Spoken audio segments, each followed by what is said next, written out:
Hi hello नमस्कार, मी दर्शना तांबोळी, राजश्री मराठीमध्ये तुमच्या सगळ्यांचं स्वागत. तर आज आपण एजेच्या हळदीला आलो आहे. आता एजेची हळद कोणाबरोबर होणार आहे हा मोठा ट्विस्ट आहे. आत्ता माझ्याबरोबर 3 देवी आहेत. खरं तर यांची नावच एवढी सुंदर आहेत. दुर्गा, सरस्वती, लक्ष्मी, स्वागत तुमचं. आणि आधीच प्रणाम. Thank you so much. सुंदर दिसताय सुना, खूप छान दिसताय. पिवळ्याच्या सगळ्या शेड मला या फ्रेममध्ये आज बघायला मिळतात. कशा आहात? खूप छान. आणि साडी आवडली, तू पडतेस साडी माझी मला आज खूप आवडली आहे. सगळ्यांचे लुक मला खूप आवडले. हिचं जरा खूप वेगळं आहे, हे मला प्रचंड आवडलेलं आहे. पदरात एक डोकं घालायला जागा, काहीतरी एक युनिक काहीतरी आहे. Everybody is looking nice. I am happy. मलाही हा लुक प्रचंड आवडला आहे. Like it's a summary look. बघूनच बरं वाटतं. हो एक्झॅक्टली. असं साडी आणि कफ्तान असं एक मिक्सचर येते. अँड इजिप्शियन, या आय फील इजिप्शियन. आणि I am in love with the Pournima ताईज दिस क्रिएशन. आणि ती जे काही नेहमी आम्हाला काहीतरी वेगळे लुक्स देत असते. इवन मेहंदीला पण खूप वेगळा लुक दिलेला. सो या I am in love with this absolutely. आता सरस्वती. येस, मी काय म्हणू, मला नेहमीच खूप छान छान साड्या असतात, खूप कमाल सगळं असते. फ्रीलवाले ही जी हा माझा पॅटर्न आहे फ्रीलवाला. सो असं असतं आणि मला खूप छान वाटतं, मजा येते नटायला नेहमी. हिने पण, दुर्गाने फार चापून चुपून साडी नेसली, फारच सुंदर दिसते. तुला स्वतःला किती आवडली? मला अशाच पारंपरिक साड्या आवडतात. मला कितीही यांच्या साड्या आवडू, पण ते त्यांच्यावर मला आवडतात. मला स्वतःला असंच हेच आवडतं, पारंपरिक महाराष्ट्रीयन. तर मी प्रचंड खुश आहे, कारण तो किती असं मस्त फॅशनेबल माझ्यासमोर ठेव, मी साडीच निवडते आणि अशीच ट्रेडिशनल निवडते. आणि मला ह्याच्यात, मला असं वाटतं समहाव मी ह्याच्यात छान दिसते आणि स्वतःला मनाला कम्फर्टेबल वाटतं मला की महाराष्ट्रीयन. प्रत्येक महाराष्ट्रीयन मुलीला हाच असाच मराठी साज आवडतोच. हो आवडतोच. Yes yes yes. तर सिक्वेन्स होतोय आणि आम्ही असं ऐकलं काहीतरी ट्विस्ट आहे या हळदीमध्ये. मला माहिती आहे तुम्ही तो रिव्हील नाही करणार, तरीसुद्धा एवढं मस्त, खूप जण आहेत सेटवर आणि दणक्यात शूटिंग चालू आहे. छान सगळे तयार झालेत. काय होणार आहे कोणालाच माहीत नाही आहे. तुम्ही किती एन्जॉय करताय आणि काय धमाल चालू आहे बॅकस्टेज? आम्ही खूप रील्स करतोय. परत मी माझ्या रील्सचं प्रमोशन करते इथे. आम्ही या साड्यांचा आणि या सगळ्या ज्वेलरीचा फायदा घेऊन आम्ही कमाल रील्स करतोय आणि आम्ही स्वतः आधी एन्जॉय करतोय खूप. म्हणजे व्ह्यूज तर तसे कमाल आलेत, पण त्या जितके व्ह्यूज आलेत त्याच्यापेक्षा डबल आम्ही बघितलेत ते सारखे. तर हां, काय करायचं, रील ते तर सुरूच आहे. पण ना, ॲक्च्युली जेव्हापासून मालिका सुरू झाली ना, प्रेक्षकांना खूप इंटरेस्ट आहे त्याच्यामध्ये, कारण रोज काही ना काहीतरी ट्विस्ट अँड टर्न्स असतात. जेव्हा तुमच्याकडे अशा प्रकारच्या स्क्रिप्ट येतात, आत्ता काय नवीन करायचं, ही एक्साइटमेंट किती असते? मला जेव्हा पहिल्यांदा कळलं होतं ना, जेव्हा स्टोरी की सुना सासू शोधतात, तर मीच कन्फ्यूज होते आधी की काय नक्की आमचं कॅरेक्टर काय आहे, काय करणार आहोत. सो जेव्हा कळली स्टोरी, अरे म्हटलं हे वेगळं आहे, हे छान आहे आणि लोकांनाही आवडते ते वेगळं असल्यामुळे. डेफिनेटली. आम्ही जेव्हा नेहमी स्क्रिप्ट वाचत असतो तेव्हा आम्हाला प्रश्न पडतात, मग आता काय होणार आहे, म्हणजे नक्की काय होणार आहे, असे हे आम्हाला प्रश्न. म्हणजे we being a part of it, आम्हालाच एवढी उत्सुकता असते की अरे असं झालं आहे, अच्छा स्क्रिप्टमध्ये हे, म्हणजे पुढे काहीतरी वेगळं असणार आहे. आणि काही काही गोष्टी फार अनप्रेडिक्टेबल असतात. सो जर आम्हीच एवढे एक्सायटेड असतो तर आय एम शुअर की प्रेक्षकांनाही तेवढी एक्साइटमेंट असणार आहे प्रत्येक गोष्टीमध्ये. माझं असं म्हणणं आहे की मी कायम सरस्वतीसारखे रोल केलेत आत्तापर्यंत. मी पहिल्यांदा एक वेगळा रोल करते. तर माझी स्क्रिप्ट वाचून झाल्यानंतर मी हिच्या लाईन्सवर खूप कॉन्सन्ट्रेट करते की आता ह्याच्यात काय बोललं पाहिजे हिने, काय इम्प्रोव्हायझेशन केलं पाहिजे. तिकडून वल्लरी खूप त्रास देते.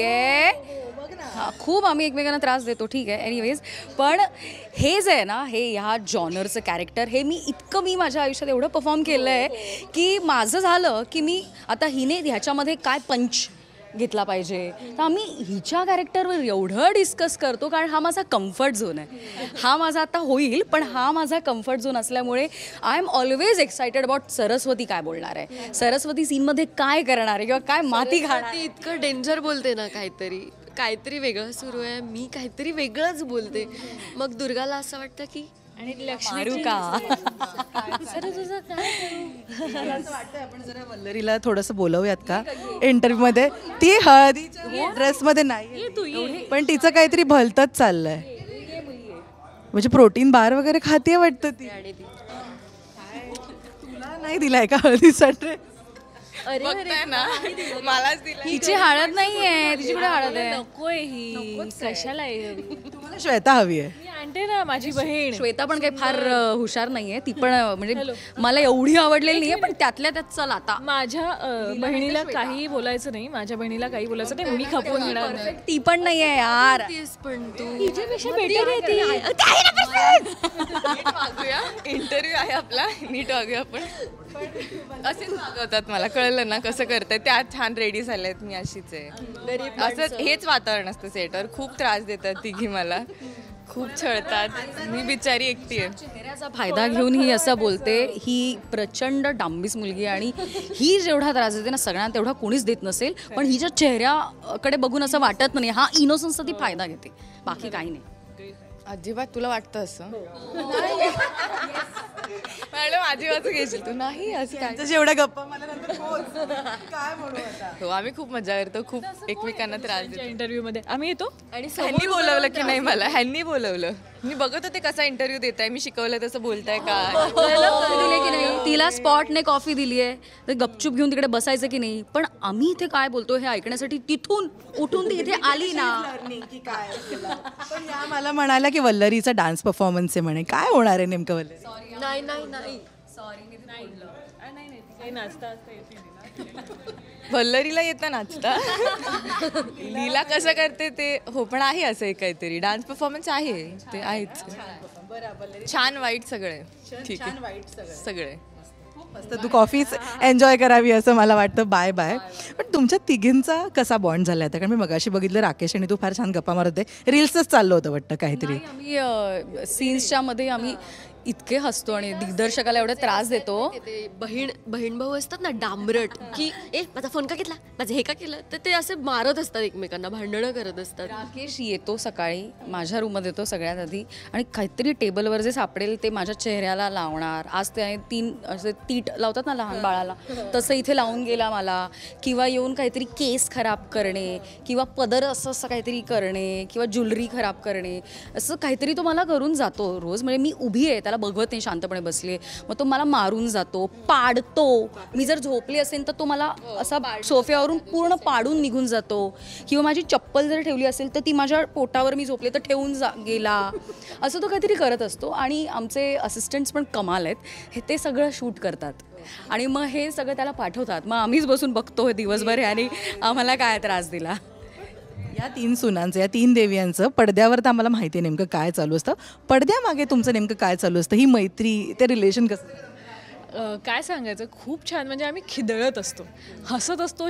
हा शब्द पण कमी पडेल, कारण जेव्हा आम्ही एकत्र असतो ना ते काही ना काहीतरी होतं आणि खिदळत असते. म्हणजे मला हा असं बस आता थांबा, बस थांबा इतकं आता छुटते तसंच राहू दे. म्हणजे माझ्यासाठी शूटला येणं ही एक मजा असते. शूटला सुट्टी असेल की असं की लावा ना शूट, काय करू मी घरी, मला शूटला जायचंय, कारण इथे खूप धमाल चालते. सगळ्यांमध्ये किडे आहेत, हे कॉमन आहे. हे एक बरं झालं. हो हो हो हो हो हो हो. कास्टिंग करताना पण ह्याच्यात किडे बोलवा. हा ये किडेत ये. तिघींपैकी सगळ्यात जास्त गॉसिप करणारा कोण आहे? म्हणजे असतं ना की सगळ्या आमचा गॉसिपचा एक वेगळी महफिल बसते आमची. भारती पाटील. तिने हा इंटरव्ह्यू बघू नये. जास्त गॉसिप करणाऱ्या भारतीताई. येस, त्यांना आवडतं. एक असतं ना, एखादा झोन असतो माणसाचा जो फार शांत असतो कधी कधी, म्हणजे इंट्रोवर्ट आणि एक्स्ट्रोवर्ट, तो दोन्ही झोनचा असतो. असं कोण आहे तिघींपैकी? श्री असं कोणीच नाही. तरी ही मध्ये मध्ये जाते, गायब होते आणि मग तो झोन ना फिट होतो दिवसभर तिच्या डोक्यात. मेडिटेटिंग झोन असतो. आणि मी झोपत असते ती सतत सेटवर, ते म्हणजे मेडिटेशन करत असते. म्हणजे आम्हाला सांगण्यात आलंय की काहीतरी खूप मोठा ट्विस्ट आहे हळदीमध्ये. काहीतरी हळद पडणार आहे, काय होणार आहे, कोणाला पण ती कोणाला लागणार आहे हे अजून माहीत नाही आहे. काय अजून ट्विस्ट कसा डेव्हलप कराल किंवा काय सांगाल? होणाऱ्या बायकोलाच हळद लागणार आहे.